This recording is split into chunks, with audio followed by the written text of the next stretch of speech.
I'm John Belcaster, the general counsel of Mischief. Mischief is a venture-backed startup company, art collective. Renowned Warhol biographer, New York Times critic Blake Kopnick has said that Mischief is the most Warholian artist since Andy Warhol himself. If Mischief were around in the late 60s when the United States Supreme Court decided the case of Tinker versus Des Moines, we would indisputably have been characterized by the Supreme Court as crackpots. Have you seen this one, The Big Red Boots? It's been all over Instagram, TikTok, Snapchat, you name it. On the feet of seemingly endless celebrities and also influencers. How'd you get these on? What do you mean? How did you get these on? Like they're size 10. You asked, what are the origins of the Big Red Boot? The answer, page 363, verbatim. Mischief set out to translate the gesture of a cartoon shape into a real-life wearable object, creating the Big Red Boot's surreal form. This boot shape is generally familiar on a subconscious level, despite being specifically sampled from Astro Boy. People constantly compare Big Red Boot to footwear worn by Sonic, Mario, Bart Simpson, or Mickey Mouse, even though these characters' shoes are extremely distinct. There's a platonic ideal cartoon boot in the general public's head that is shaped by all of these representations. And it is this that the Big Red Boot taps into. So, the origin of the Big Red Boot, again, was our effort to comment on the culture, critique the culture by participating in the culture.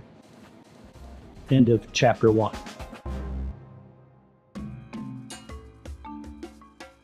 We created only 200 Big Red Boot at the onset. When we put it up for order, we were subjected to an onslaught of incoming DDoS attacks, bots trying to grab our systems, tamed down, in essence. We couldn't handle the load.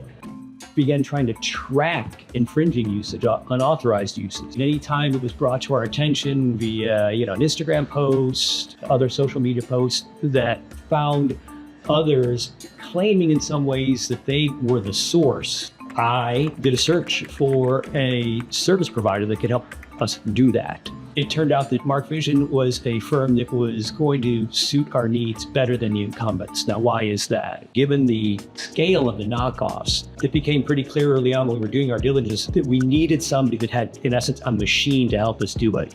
As proliferation of knockoffs 2 years hence continues to unfold, the machine capabilities of Mark Vision enable us to stay on top of that curve, so we're going to be well served.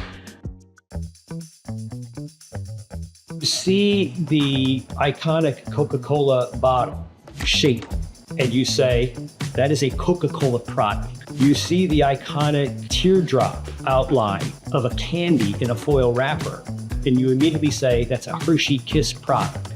Only 7 months have spanned between dropping the Big Red Boot in our request to the United States of America that they deem this as so distinctive that when the outline of that boot is placed, folks immediately say Mischief. So that's the challenge. Initially, the United States of America said, nice try, Mischief, see you later. And that's initially. And in a second, I can tell you how Mark Bishop came to the rescue.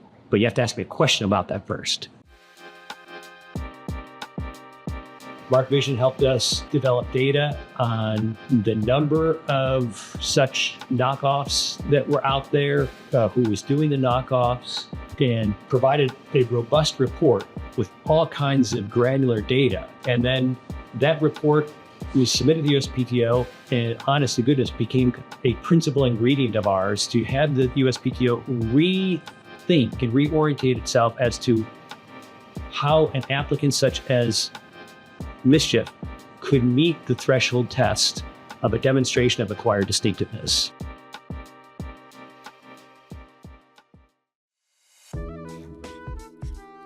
Whether you are a brand whose product has become viral, or you're an artist whose product has become viral without any deliberative expenditure of your own on that virality, one still might be entitled to certain protections being applied.